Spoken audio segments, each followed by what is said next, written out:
मानसिक आघात से उबरने में उसे सालों लग गए। बारात, इस शब्द में कितना उल्लास छिपा है। आमतौर पर इंसान जीवन में एक ही बार बारात ले जाता है। उस दिन घोड़ी चढ़ा हुआ कुछ वक्त का राजकुमार होता है वो। जीवन संगनी लाने जाता युवक उस दिन लड़के से पुरुष बन जाता है। साथ जाते हैं सगे संबंधी, मित्र और चाहने वाले। इसी बहाने हर कोई फिर जी लेता है अपनी बारात की अनुभूति। हम हिंदुस्तानी हैं। खुशी और दुख में बराबर शरीक होना फितरत है हमारी। बारात दिखे तो बिन बुलाए नाच आते हैं, अर्थी निकले तो शीश नवा लेते हैं। सन 1965 के आसपास की बात है। चने की फसल खड़ी थी, सर्द रातें थी।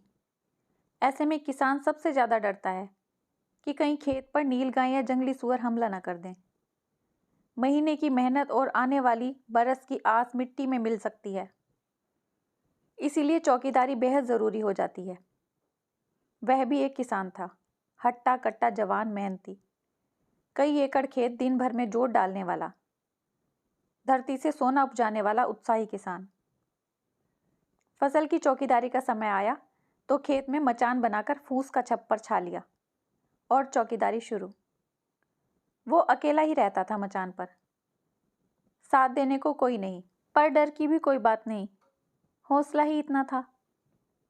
छप्पड़ में ओढ़ने को एक गाढ़े की चादर, पुआल का बिस्तर, जानवरों से निपटने को लाठी, एक सुराही और एक लालटेन। कुल जमा इतना ही सामान था।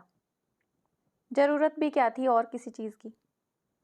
खाना घर से बांध लाता, जोरों की भूख लगने पर वही रूखा सूखा भोग लगाता। बाकी चना चबेना तो साथ रहता ही हमेशा। पानी अलबत्ता दूर नहर से लाना पड़ता, पर वो कोई बड़ी बात नहीं थी। ऐसे ही एक दिन चौकीदारी करते हुए आधी रात बीत चुकी थी। अचानक दूर उजाला दिखा। उनिंदा सा पड़ा वह अचानक चौकस हो गया। नजर उस ओर ही जमी थी। जब उजाला पास आया तो देखा कि बारात आ रही है। शादी ब्याह का मौसम था। बारात आना कोई अजूबा नहीं। सुनसान खेतों के बीच बनी उस मचान के उदास जीवन में थोड़ी खुशी का संचार हुआ। वह उत्सुकता से भरा नीचे उतर आया। अब बारात एकदम करीब आ गई थी। रोशनियां जगमगा रही थीं। लोग गाते बजाते चले आ रहे थे।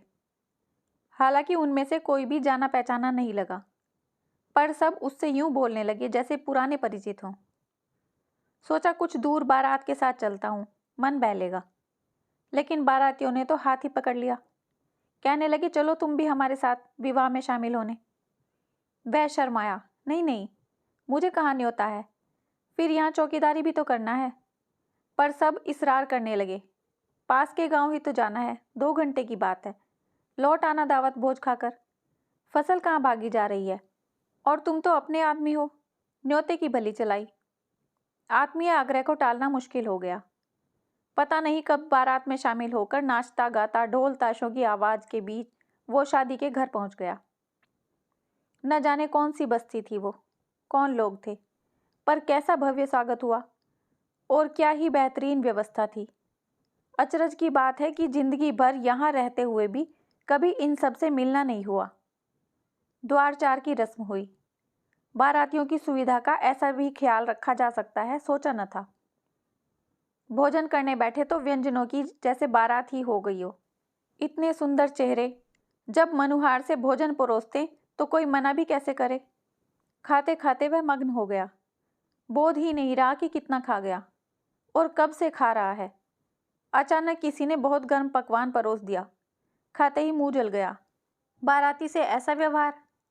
डांटने के लिए गुस्से में सिर उठाया तो देखा वो हंसते मुस्कुराते चेहरे, नाचते गाते लोग, वो रोशनी, वो सजावट, सब गायब था। आसपास कुछ था ही नहीं, बस अंधेरा था। नहर का किनारा था और वो जगह थी जहां शवों का अंतिम संस्कार किया जाता है।